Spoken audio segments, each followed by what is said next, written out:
everyone, welcome back to Witches of the Moon. I am your Friday hostess, Natalie, and this week, this video is like really late, almost a week to the day late, and I really do apologize for that. It's been an insane summer. I know I've told you guys that several times, but we've been getting very, very busy with my business. One of my assistants was involved in a really bad car wreck.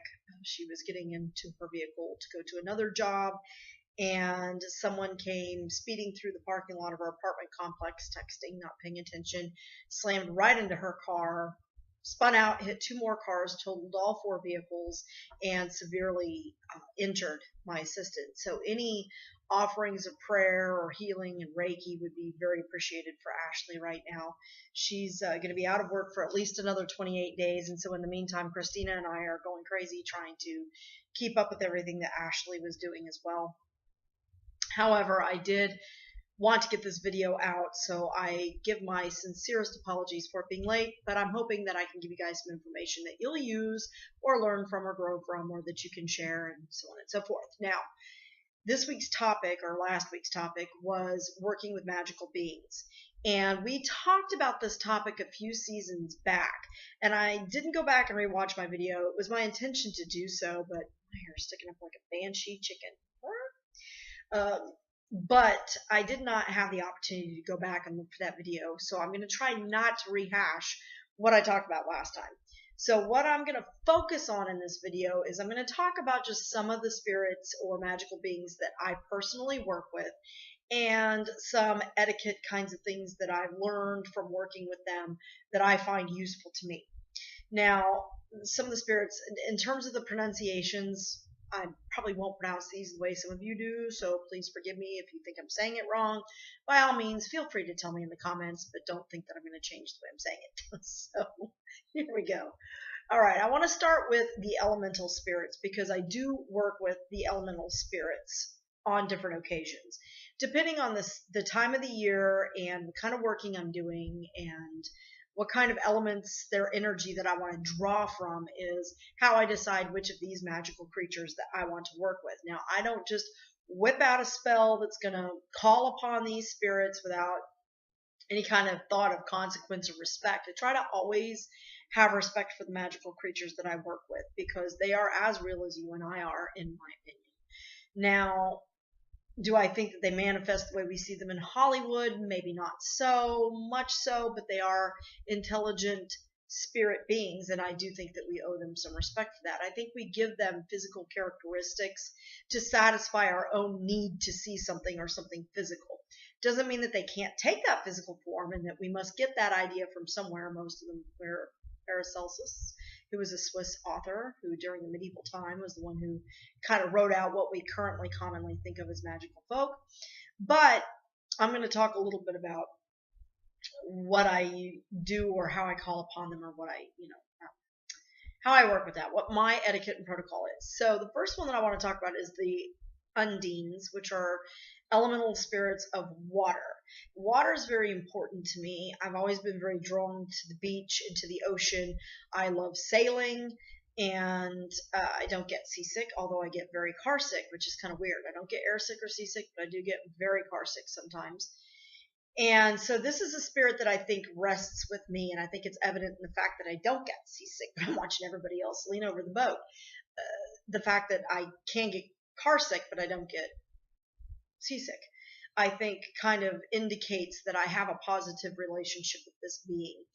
When I am wanting to call upon undines, it is for something that has to do with maintaining a flow in my life. That's when I personally will call upon these spirits. If I'm working with herbs or elements, or doing something that requires the natural flow of life, or if I'm trying to go against the natural flow of life, which, as many of you know, is usually not successful. But that's why I will call upon the undines to help me combat that wave that's coming at me. Whenever I feel like I have waves of bad luck coming at me as well, I will call upon the undines and offer them something in order to gain their assistance in turning the tide. So in turning the tide spells, in going with the flow spells, in workings where I am celebrating simply the element of water, then I will try to incorporate undine energies into that. And I will always, no matter, let me just put this at the outset because I'm going to repeat it throughout the video. Whenever I'm working with a magical being or I'm calling upon a magical being to aid me in some way, I will always offer some sort of gift. And I don't do it just when I'm asking for their help either. So in the spring is something that I associate with water, or actually, sorry, spring I focus more on the earth. Summer I focus on it's kind of weird actually. I can't really divide it by that either. Depends. If I am thinking in terms of spring, and I'm thinking in terms of it's a wet, drippy spring, we want a nice wet spring, so we have a nice pleasant summer, then I will call upon the undines to please help me. I also think about earth spirits during the spring, things like sprites and dryads, which are the ones, well, dryads you see around the water, but dryads and things that live within trees, tree spirits, that sort of thing. I will call upon gnome energies, and I do have a lot of gnomes. I love gnomes. I've always liked gnomes. So my grandmother used to have a book on gnomes. It was like this thick, and it just gave all kinds of history about gnomes and where they come from and their culture and that kind of thing. And that really kind of started my love for that. But I will give them offerings as well. Now, let me talk a little bit about offerings and what I offer each of the different spirits.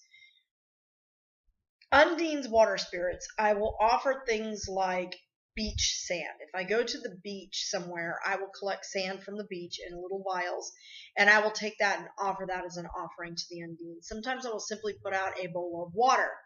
I realize that sometimes that water is probably getting used by animals,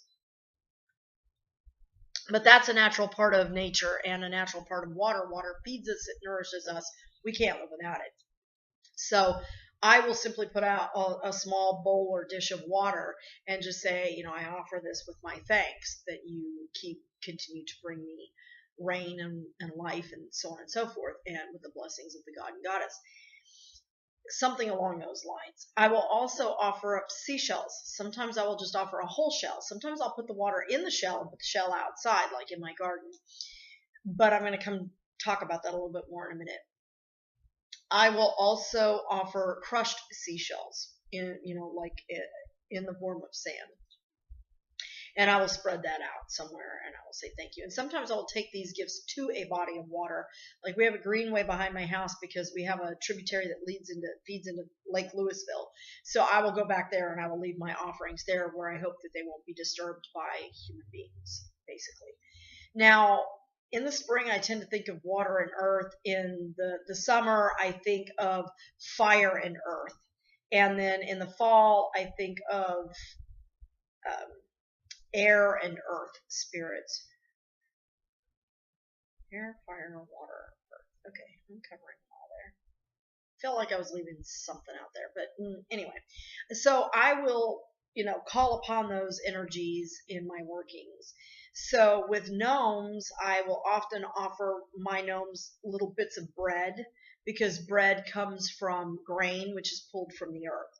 Gnomes and other things like goblins, I've seen goblins listed as earth spirits, things that come from the ground up. Just think about that. So anything that kind of comes out. So root vegetables are very good offerings for gnomes, things like that, because they come directly from the earth. It's of the working straight from the mother. So I like to offer things like that. I will often offer just fresh carrots and just lay them out there, and I'm sure the rabbits in my garden are nomming away on those. I don't do onions, simply because onions can sometimes be smelly, especially when they start to decay, and I don't know how that affects the soil in terms of pH. So I will leave out things like potatoes, particularly because I'm Irish, so it means a lot to me, and it's something that I also will offer up to the Fae, which I will talk about in a minute. Now, when I'm working with fire spirits, like in the summer, and I'm wanting to give thanks in the summer or in the fall, when I'm seeing all the bright fiery colors, I dearly wish that we lived in a place where there was lots of different colors. And here lately we've had a lot of colors in the fall, simply because the past few summers have been very mild. We've had a lot of rain. So when you get a lot of rain is when you get a lot of the bright different colors. And so I will offer up leaves that I have collected the previous fall for dragons and salamanders, because those are the spirits that are associated with fire. There are others, but I'm just going basically with the basic ones I work with. Dragons and salamanders are associated with the element of fire. So I will offer things like incense, which is a combination of fire and air, because to me dragons always kind of incorporate the two, especially since you kind of see them flying a lot in mythology. So I will offer up incense of some sort. I will offer up lava rocks. I will offer up candles, things that could burn but maybe don't. I may make a small fire and make an offering in my fireplace or in my cauldron or my fire pit to thank them for bringing warmth, to bring light, to bring protection, because fire is very protective as well. If you have a torch, certain animals are going to stay away from you. It gives light to the darkness.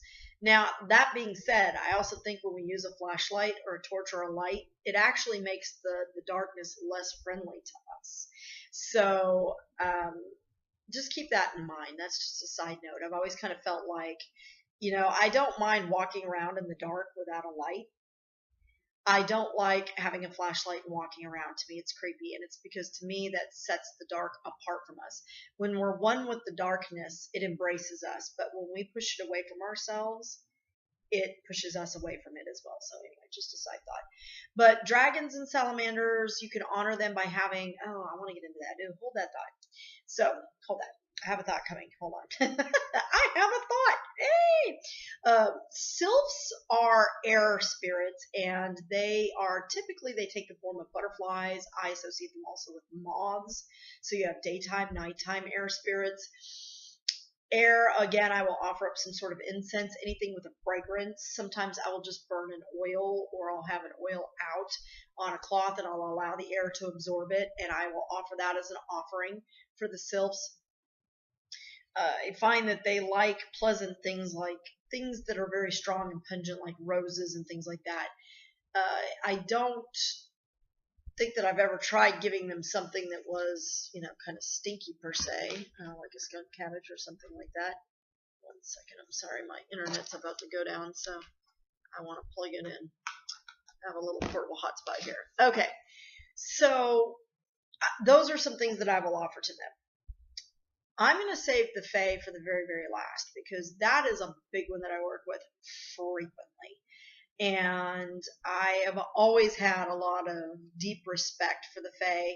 My great-grandmother was Irish, from Ireland, not a pleasant lady. She was very, almost kind of mean. She'd had kind of a rough upbringing, and it showed itself. And so, but she put a great fear for me of the Fae into my life, a great respect. And so I'll come talk about them separately.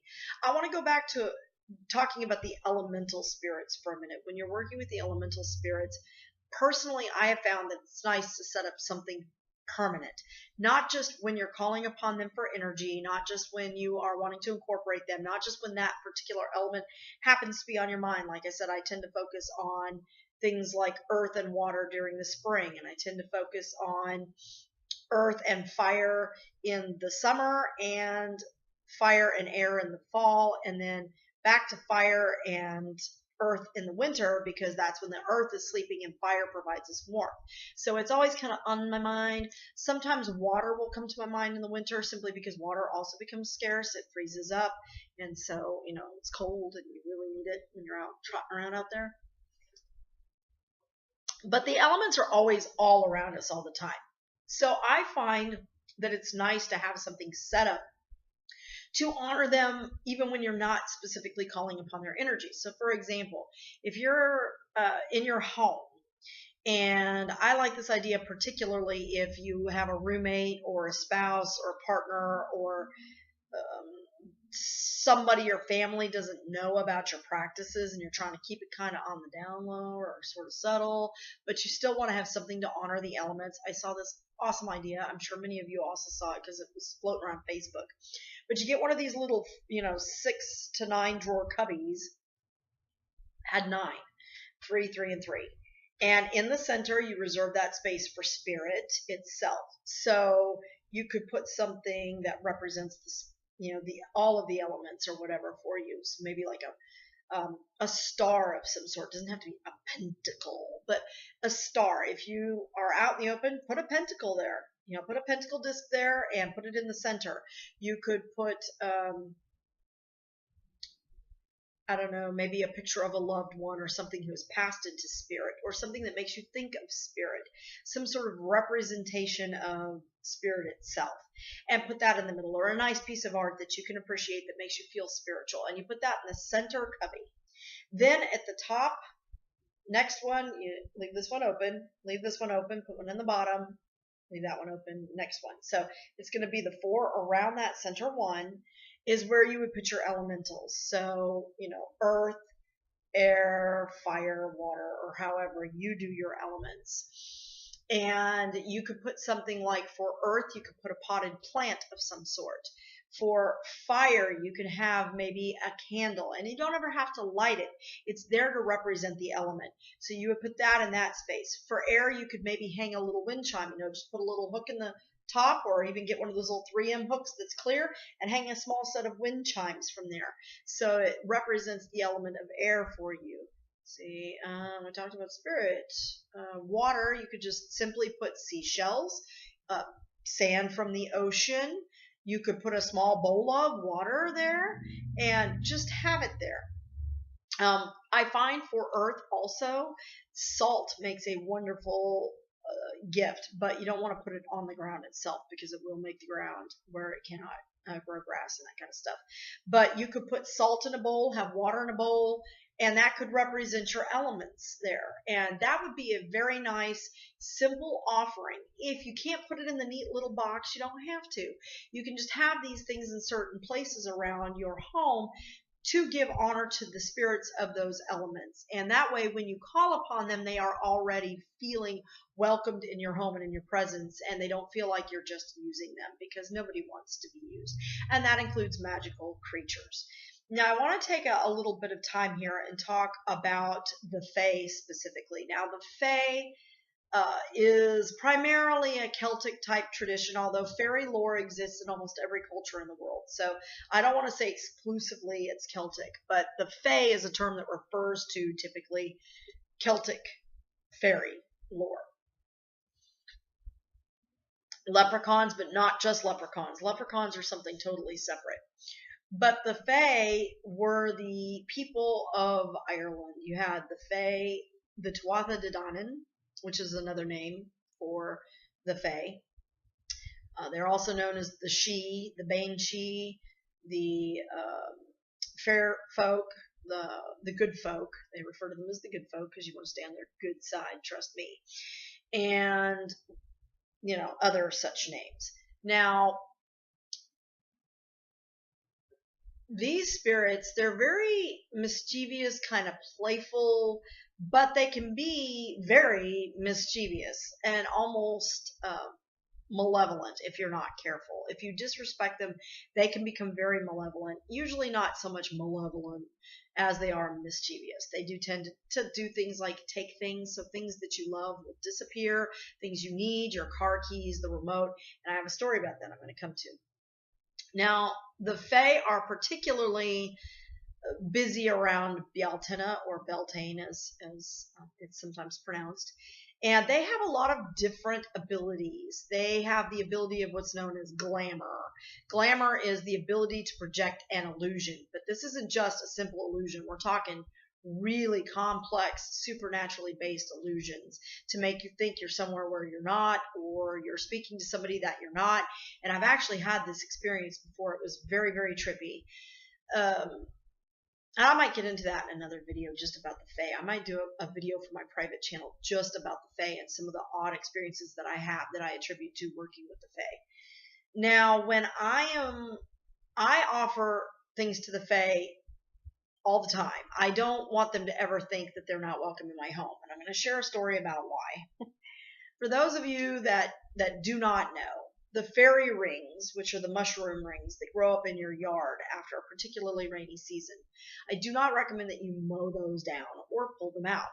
Leave them. They'll go away on their own. I promise you. And if more crop up, you should be happy, because this is the dwelling of the Fae. This is the dwelling of the fair folk, and they're making themselves at home in your property. Now, we had one of these that sprung up in our house one time, and I told my husband, don't let them mow that down. Make them mow around it. Well, my husband sees it as toadstools, poisonous, and needs to go. So he does not tell the lawn guys to not mow down the fairy ring.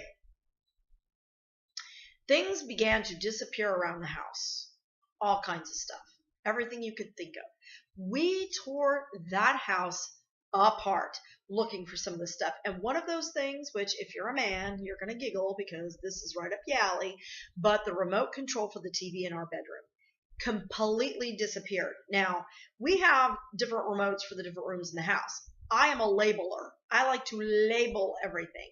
And since all of the remotes freaking look alike, I label the remotes so that we know which remote goes in which room. Because our kiddos like to, I can't find my remote, I'm going to borrow yours. We tore the house apart, grabbed every remote we could find, lifted up the couch, dug our hands through the couch, took a flashlight through it, behind the TV, the entertainment center, which has never moved, underneath, under the rugs, in the cushions, everywhere. Could not find this remote anywhere. My mother-in-law had a chair. It was one of those automatic chairs that will lift you up when you get old, and they'll help you stand up. She had one of these chairs, which my husband brought home after she passed away, and that's his chair. And he usually sits in that chair, so I told him, well, check your chair. So we both checked his chair. We opened the chair up completely, took a flashlight, went through it. He picked it up and kind of shook it, and I was there to try to catch what was going to fall. Nothing. So he had a sheet over the chair. He always keeps his sheet on it because the dogs like to sometimes climb up there when they know they're not supposed to be on the special chair. Two of our dogs particularly will try to climb up there and have a seat anyway, especially when we're not home. And then all innocent when we do get home, even though there's shits all over the place. So I told him, he's like, you need to get your little friends under control. And I said, this is your fault, man. You let them mow down the daggum ring. He said, no, I'm telling you, you need to get them under control now. So what I typically will offer when I want to make a special offering to the Fae is I will get a small bowl or cup, a shallow cup, and I will put milk and honey in that, and I will put that outside. Now, here in Texas, we have a thing called fire ants. Fire ants, not fire ants, fire ants. Those little buggers make an excellent sacrifice to the salamanders and dragons. Just saying. Die, fire ants, die. I will torch those little bastards because it feels like fire when they bite you. And you would think that that would attract a lot of them, but it never does. It's amazing to me. They stay far away from the milk and honey that I offer to the Fae. And after I made this offering, literally I was coming back in the house. My husband sat down in the chair. The sheet's still on the chair, remember that. And he puts his hands like this, and he pulls the sheet to pop it out, and out pops the remote control. True story. He gives me a look, and I just said, told you, because he never believed in him. He always thought I was kind of joking about it. Now he's like, are you leaving him something? He knows better than to mess with them at this point. Other things have disappeared. Right now I'm missing a deck of my favorite tarot cards. I had just gotten the Everyday Witch Tarot by Deborah Blake, and it became very quickly my absolute favorite deck to work with, and it has completely disappeared. I'm devastated, to be honest with you. I've been offering, but I don't know what happened to it. So in any case, so these are just some of the spirits that I work with and how I honor them. Other ways that I like to honor the Fae is I like to play Irish music or music that makes me think of fairies. I'll put a fairy movie on. Something like, I know this sounds ridiculous, but Darby O'Gill and the Little People. Now that's more geared towards leprechauns. But I'll put on something like The Dark Crystal or something that I know has to do with fairies or the Fae, and I will put that on and just let it play. I may be doing something else, cleaning or whatever, but it's my honor to them. And I like to think that we have a mutual respect I'm always on the cautious side of that, mind you, because they are by far an older, more powerful being than I ever will be. So I really like to give them special due and special honor. And I will say that if you do that, you will find that they will reward you in their own way. When you call upon their aid for help, they will be there in forms that you would never expect and in a strength that you would not expect. It will surprise you sometimes. So just be cautious and always speak respectfully of these creatures, these spirits. Always uh, offer your gifts with sincerity. Because if you ever just say, well, I just want my thing back, here, have something, they're going to reject that gift. It needs to be made with due deference for who they are and for the honor and respect that they deserve. So make sure that you're doing so in the right frame of mind, even if that means you need to step back for a minute or two and just kind of go, okay, and then offer up your gift, because I think you'll find that it behooves you far, far more. So that's really all I have to say on this topic. I hope again that I didn't rehash a lot of what I talked about in a couple of seasons back, but you might want to go back and hunt those videos out and watch them again, because you'll always learn something new. So there's always something new to hear, something new to learn, and we all have different perspectives and different ways in which we deal with the spirits. So thank you so very much for your time. Blessed be, and have a wonderful day.